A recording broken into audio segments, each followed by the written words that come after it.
Assalamualaikum warahmatullahi wabarakatuh. Semoga kita semua dalam keadaan sehat walafiat meskipun masih dalam era pandemi COVID-19. Perkenalkan, nama saya Agus Milu Susetyo, biasa dipanggil dengan Pak Milu, yang alhamdulillah dipercaya untuk meneruskan jabatan sebagai Kaprodi Program Studi Pendidikan Bahasa dan Sastra Indonesia. Pada kesempatan hari ini saya akan menjelaskan tentang kurikulum yang ada di Prodi PPSI dan hal-hal terkait lainnya. Nah, di dalam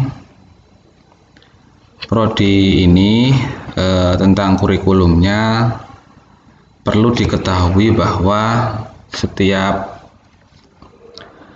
tahun, setiap 2 tahun sekali, setiap 3 tahun sekali, bahkan 4 tahun sekali, selalu mengikuti era perkembangan zaman, kemajuan zaman, permintaan pasar atau permintaan stakeholder, yang mana mengakibatkan bahwa prodi ini selalu mengupayakan mempunyai kurikulum yang selalu baru, selalu update, selalu sesuai dengan kemajuan dan ketentuan yang berlaku. Nah, sebelum mengarah ke kurikulum prodi, kita kenal terlebih dahulu tentang identitas atau sedikit pengenalan dari Prodi PPSI.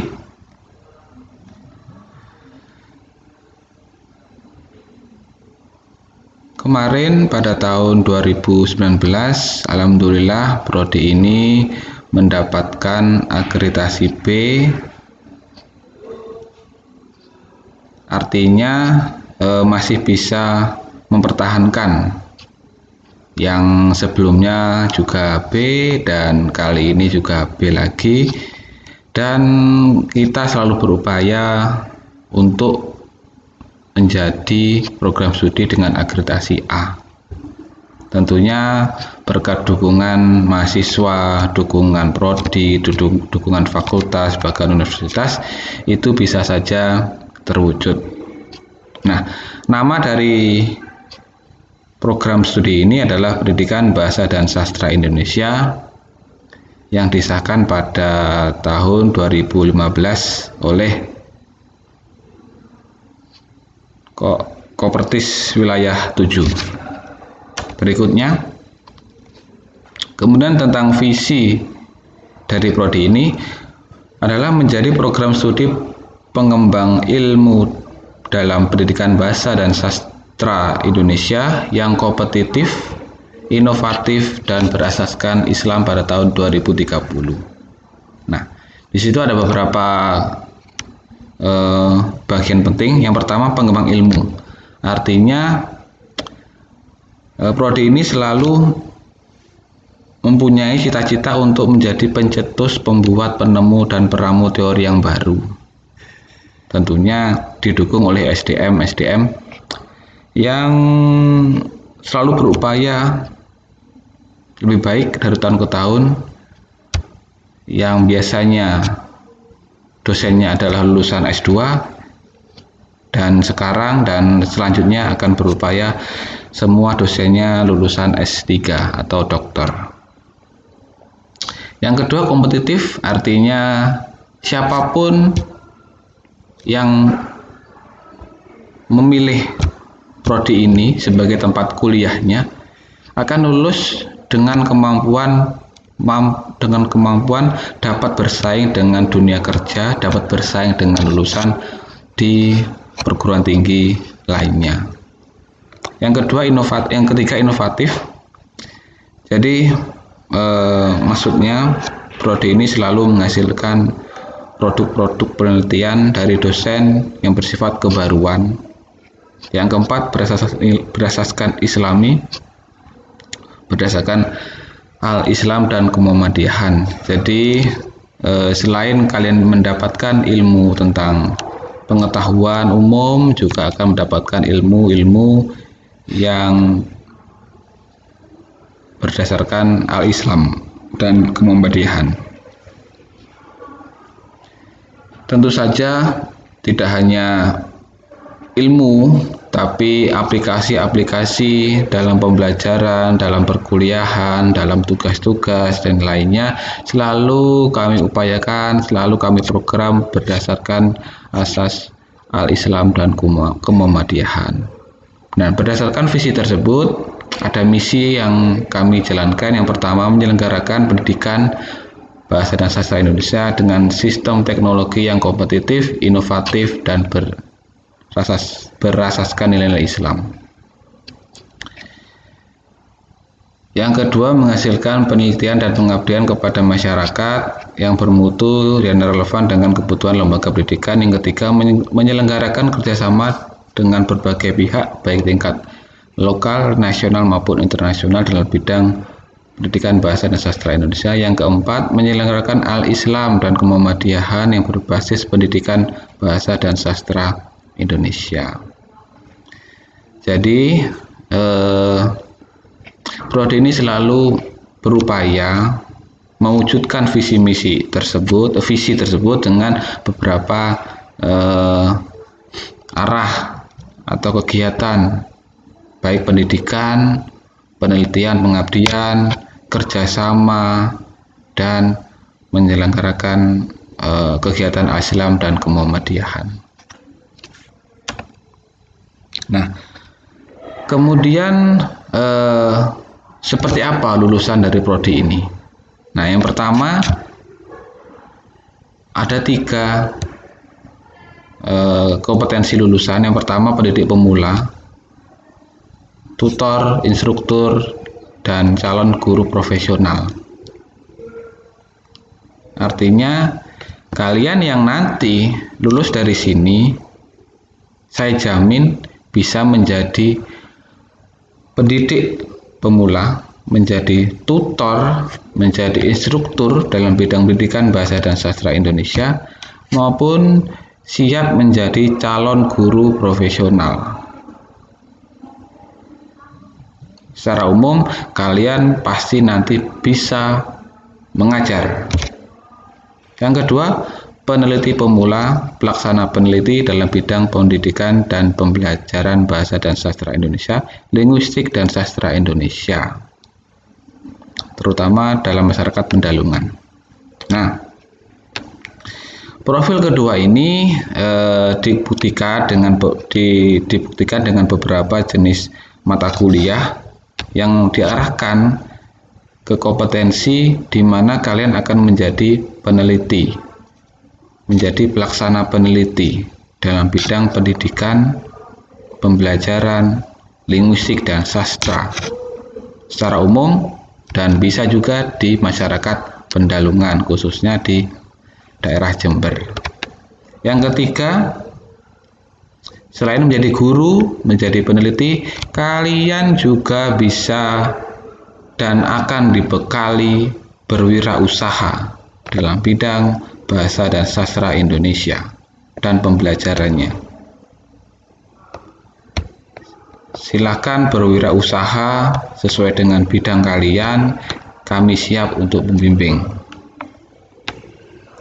Misal, jadi sastrawan, jadi penulis buku, jadi jurnalis, editor, pewarta, penyiar radio,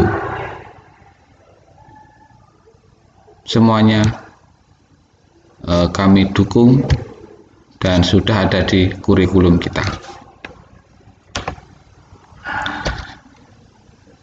Nah, kurikulum prodi di dalam Prodi PPSI, kurikulumnya sudah dikembangkan dan dilaksanakan berbasis kompetensi. Artinya bahwa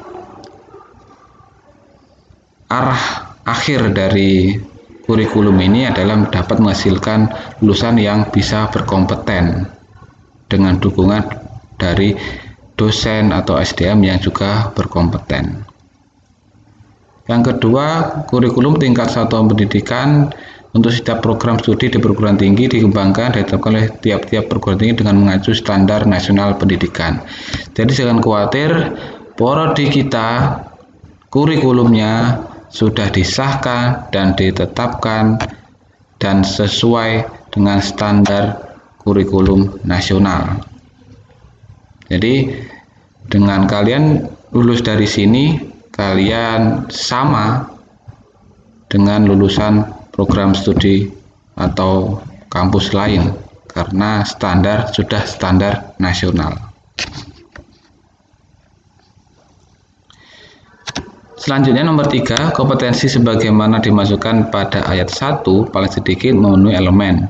Nah, kurikulum prodi ini juga sudah paling tidak ada 5. Yang pertama, landasan kepribadian, penguasaan ilmu teknologi, pengetahuan seni dan olahraga, kemampuan dan keterampilan berkarya, sikap dan perilaku sesuai dengan tingkat keahlian berdasarkan ilmu dan keterampilan yang dikuasai, dan penguasaan kaidah-kaidah kehidupan bermasyarakat. Ini sudah kami penuhi dan elemen-elemen tambahannya juga sudah ada. Kalian mau passionnya apa saja sudah kami tampung di kurikulum, di kegiatan prodi, di kegiatan himpunan mahasiswa. Nah, seiring dengan perjalanannya waktu, prodi ini juga mengalami perubahan kurikulum, mulai namanya kurikulum 2005, kurikulum 2008, 2010, 2013, dan yang terakhir kurikulum KKNI pada tahun 2015. Kerangka kualifikasi nasional. Artinya, kurikulum KKNI adalah kerangka perjenjangan kualifikasi sumber daya manusia yang menyandingkan, menyetarakan, dan mengintegrasikan sektor pendidikan dan sektor pelatihan pengalaman kerja dalam suatu skema pengakuan kemampuan kerja yang disesuaikan dengan struktur di berbagai sektor pekerjaan.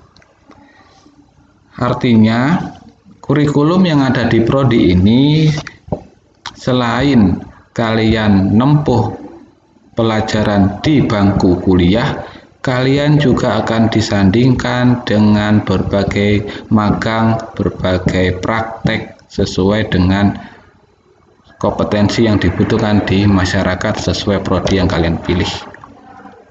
Misalnya, kalau kalian memilih prodi PBSI ini, kalian akan mendapatkan beberapa jenis fasilitas magang, terutama fasilitas untuk magang di sekolah.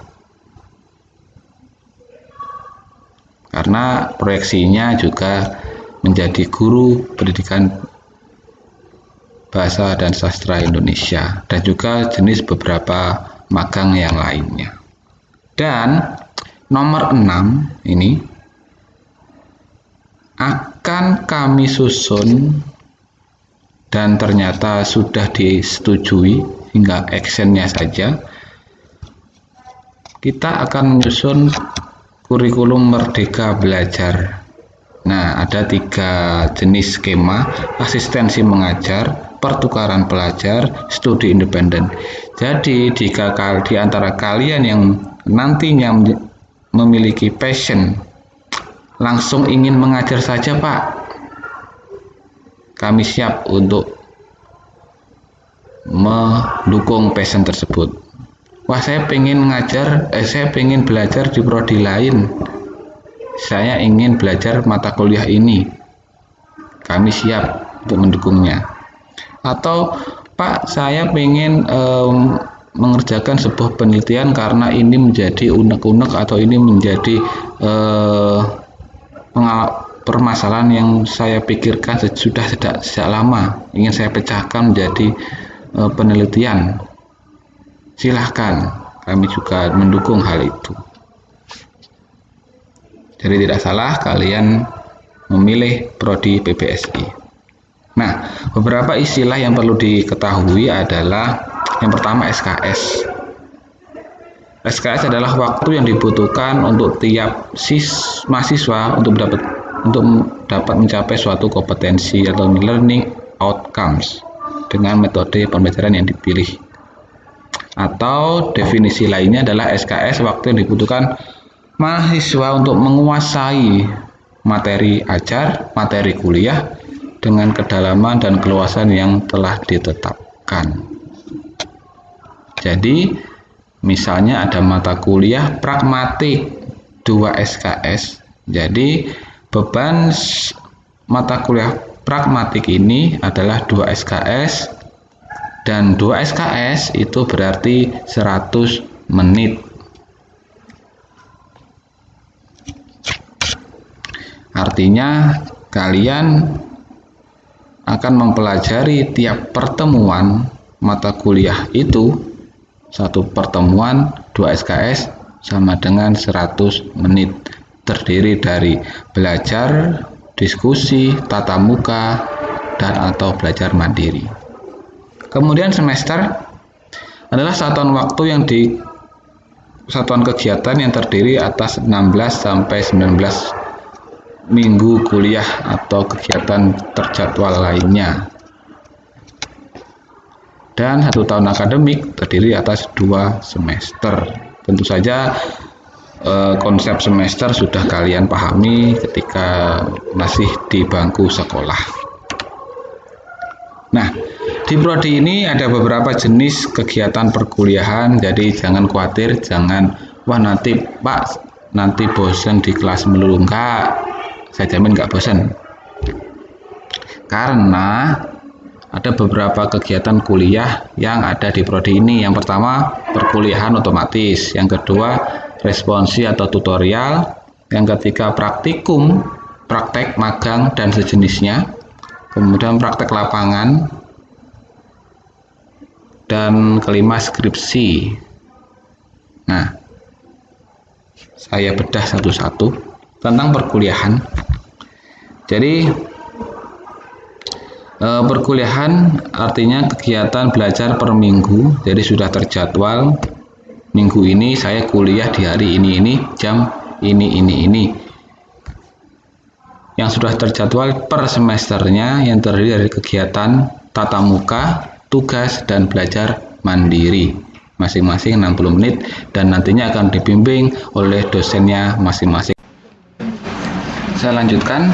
Nah, jadi pada kegiatan dengan sifat responsi tutorial, kalian bisa atau diharapkan mampu belajar mandiri dengan kombinasi ada tatap muka, juga ada belajar mandiri lewat e-learning, lewat digital, lewat platform yang sudah dimiliki oleh kampus, namanya study.unmujember.ac.id. Silakan dibuka kalau ingin mempelajari. Bahkan kalian yang sekarang pun masih maba, masih dalam kegiatan ospek, itu silakan boleh membuka, boleh mempelajari isi mata kuliah, tugas-tugas mata kuliah. Silakan kuliah meskipun sebelum diadakan atau terjadwal kuliahnya. Di situ ada berbagai macam prodi yang sudah siap untuk dipelajari materinya. Nah, yang berikutnya adalah praktikum studio atau bengkel. Nah, di prodi ini ada beberapa mata kuliah yang mengharapkan kalian bisa praktikum atau praktek. Yang pertama, drama. Contoh aja drama. Kalian akan dibimbing oleh pelatih drama yang sudah ditunjuk oleh dosennya. Harapannya kalian bisa berpraktik drama di depan umum. Kemudian micro teaching, praktek mengajar. Kemudian praktek menyimak, praktek multimedia, dan lain-lain. Jadi tidak melulu kuliah di dalam bangku kelas. Jadi kalian akan praktek berpindah-pindah ruangan, berpindah-pindah bengkel atau studio. Nah, untuk praktek drama, jadi pada mendatang atau tahun inilah semoga terlaksana. Prodi ini akan mendirikan lab drama, lab baru yang lengkap, mulai dari lampu, sound system, perangkat rekaman, audio, tempat yang nyaman, dan lain-lain. Jangan khawatir, kalian akan latihan di tempat yang nantinya kita gunakan bersama.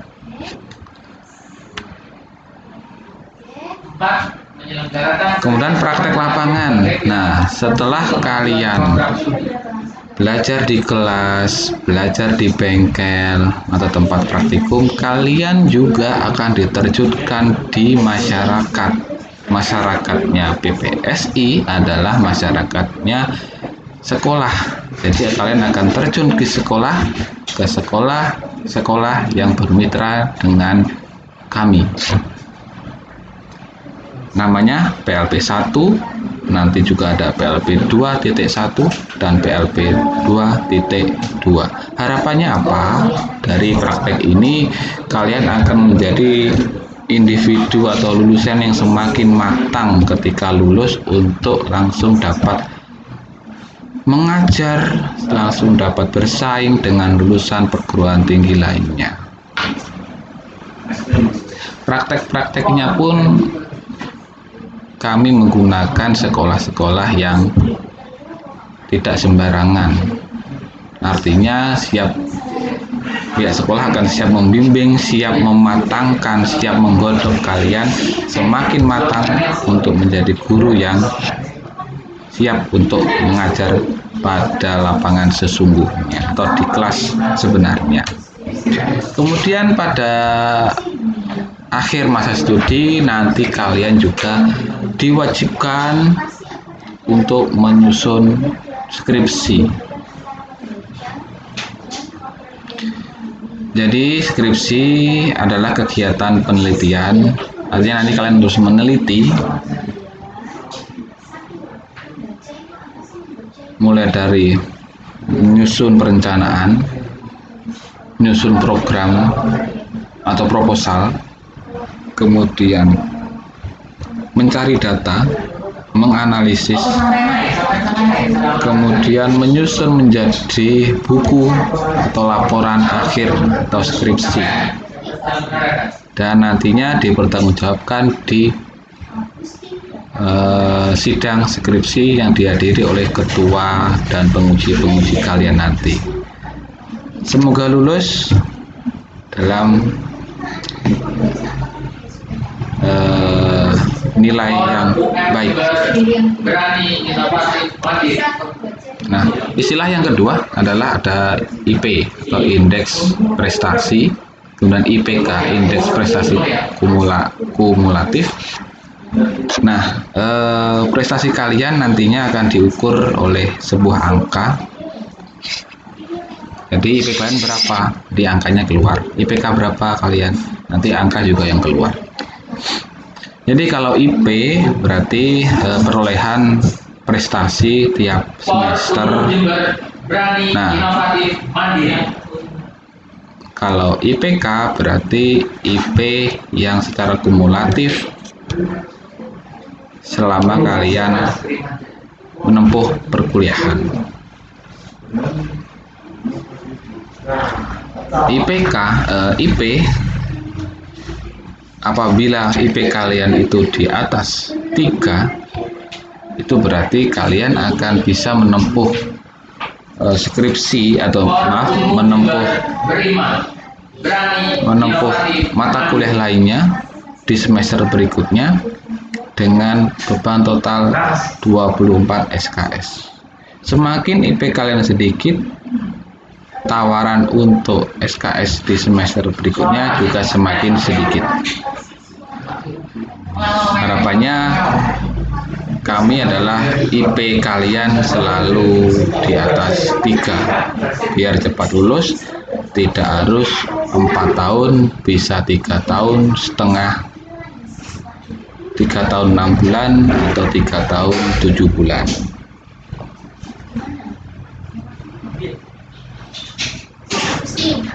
Nah, untuk kurikulum KKNI, jadi selama 4 tahun atau normalnya kalian akan menempuh 144 SKS yang dibagi ke 8 semester. Nah, ini misal sebuah contoh dari kartu hasil studi seseorang mahasiswa.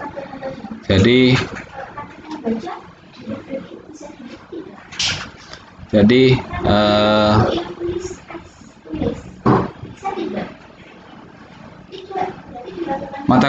mahasiswa ini menempuh seminar proposal dengan beban 2 SKS, nilainya A. Nah, jadi nilai A itu berbobot 2 poin jika dikalikan dengan SKS-nya menjadi 8 poin. Nah, kemudian skripsi 4 dengan nilai B+. B+ itu 3,3 jika dikalikan menjadi 13,2. Kemudian menulis artikel C+. C+ itu 2,30 dikalikan 2 SKS menjadi 4,60. Dari 8 SKS yang ditempuh, dia IPK-nya hanya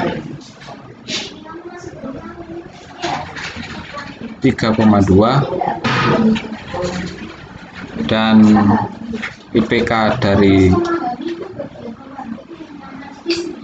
keseluruhan 3,6. Jadi 3,2 bisa menempuh lagi setara 24 SKS di semester berikutnya. Nah, istilah yang ketiga adalah dosen pembimbing studi. Nah, DPS ini adalah dosen yang bertugas untuk memberikan nasihat. Jadi kalian jika ada permasalahan tentang akademik, bisa juga tentang non-akademik, itu bisa ditanyakan kepada dosen pembimbing studi. Bahkan kalian ketika ingin menempuh suatu mata kuliah di semester yang baru, kalian juga akan dibimbing oleh dosen pembimbing hingga masa studi kalian selesai. Kemudian dosen pembimbing lapangan, artinya dosen ini membimbing kegiatan di lapangan, misalnya magang. Kemudian ada juga dosen pembimbing skripsi. Jadi dosen yang bertugas untuk membimbing kalian selama kalian menyusun skripsi. Nah, tentang nilai yang ada di prodi ini adalah seperti yang sudah tampak di layar, bahwa nilai 85 sampai 100 itu A. Harapannya semua mata kuliah kalian A semua. Kemudian di bawahnya 80 sampai 84 amin. Kemudian 75 79 B+. Dan jika kalian C+ itu boleh mengulang dan atau tidak mengulang. Tapi harapannya jika kalian ingin mendapatkan IPK kumulatif yang tinggi, jadi C ini juga diulang. Apalagi D atau E, ini wajib untuk diulang. Artinya mata kuliah yang kalian tempuh jika mendapatkan nilai D atau E berarti tidak lulus dan wajib untuk diulang. Harapannya kalian tidak mempunyai vitamin yang beragam, jadi vitaminnya A saja gitu.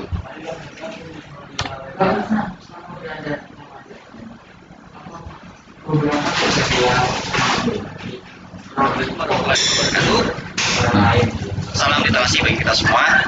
Kita dengarkan kunci sukses untuk kuliah di Unmu Jember.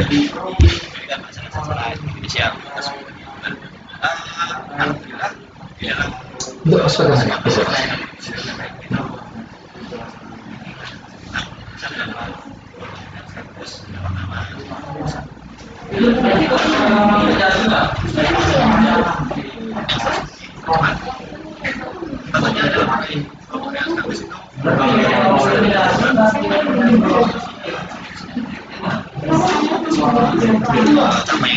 tepatnya menjadi mahasiswa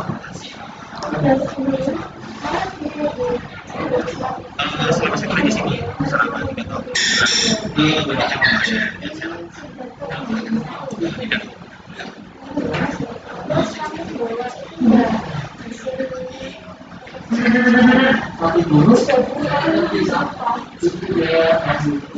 kalau IPK tertinggi mungkin saya nggak mau mas, saya maunya sekolah di mana? Kemungkinan semua bisa dilakukan. Nah, cara yang pertama kita adalah kalian fokus. Bagaimana materinya dalam sebuah mata kuliah, materi dari mata kuliah, dan sebagainya. Kita harus fokus. Dan pertama fokus kita dia bisa fokus semua aspek. Yang kedua, konsisten. Ketika kita sudah fokus mengerjakan tugas ini, belajar tentang tugas ini, belajar tentang apa ini, kita konsisten belajarnya. Masa nggak suka belajar apa nih?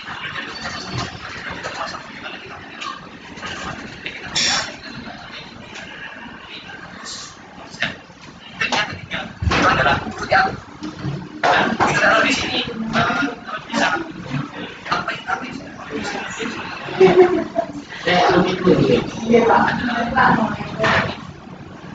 setelah ketika kita sudah mengikuti alur dan itu kita harus berpikir kreatif. Contohnya seperti ini, kita biasanya memberikan tugas bahwa tugas X. Nah, memang kita harus bisa membaca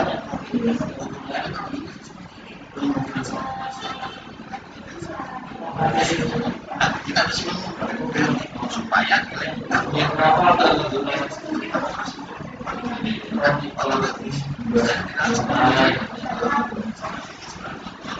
ketika mendapat sebuah yang berbeda, maka dia akan fokuskan. Ketika seorang teman-teman yang lainnya, kenapa tugas yang kreatif, kesempatan kita supaya tugas kita lakukan. Nah, selain kreatif, ini adalah lanjutannya yang paling yaitu otofokus. Kreatif itu bisa dilakukan dengan cara otofokus. Jadi kita jangan mau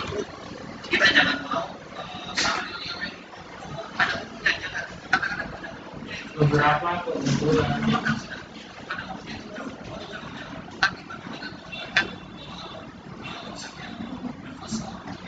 Jadi yang pertama, apa yang berbeda? Ketika kita sudah mencapai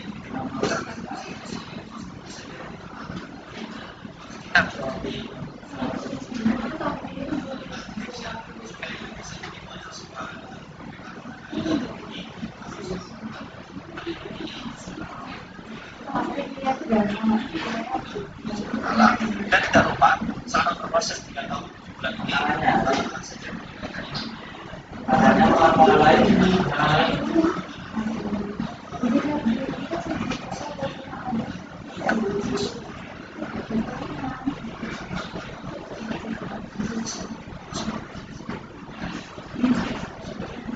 bisa kita capai secara ini ya, pasti secara nasional. Atau kita mencapai saling vertikal, saling menopang.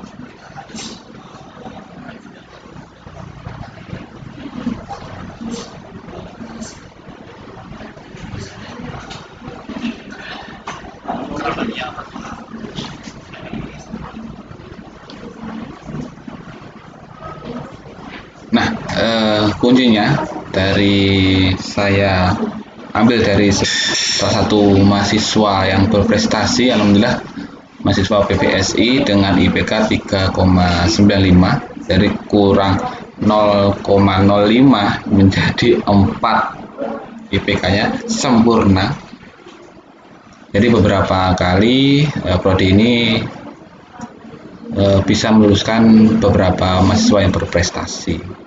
Yang kali ini Habib Rois, SPD, dengan prestasi IPK tertinggi dan tercepat masa studinya. Yang pertama, kuncinya adalah fokus, konsisten, ikuti alur, kreatif, out of the box. Dan yang paling penting adalah kalian selaku hamba Tuhan, teruslah ibadah, apapun kepercayaan kalian, teruslah ibadah dan berbakti kepada orang tua. Berbakti banyak sekali macamnya. Ketika kalian di kosan, ketika kalian minta uang untuk kuliah, ketika kalian di kelas, ketika kalian di perkuliahan, di kampus.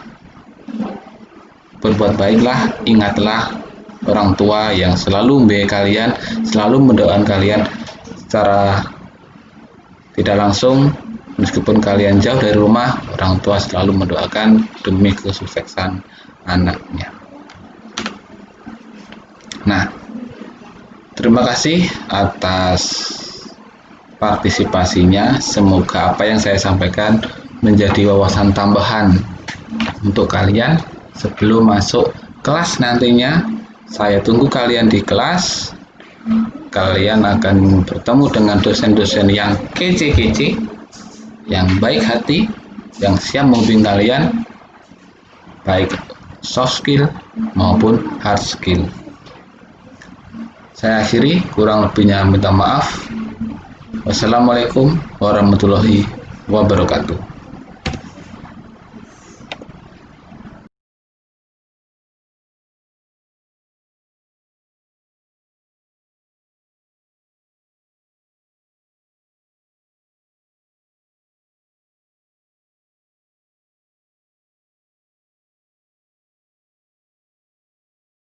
Ditanyakan kepada dosennya tentang kapan tatap muka, apa tugasnya, kapan belajar mandiri. Gitu. Dosennya baik semua, tidak killer, tidak medit. Yang kedua,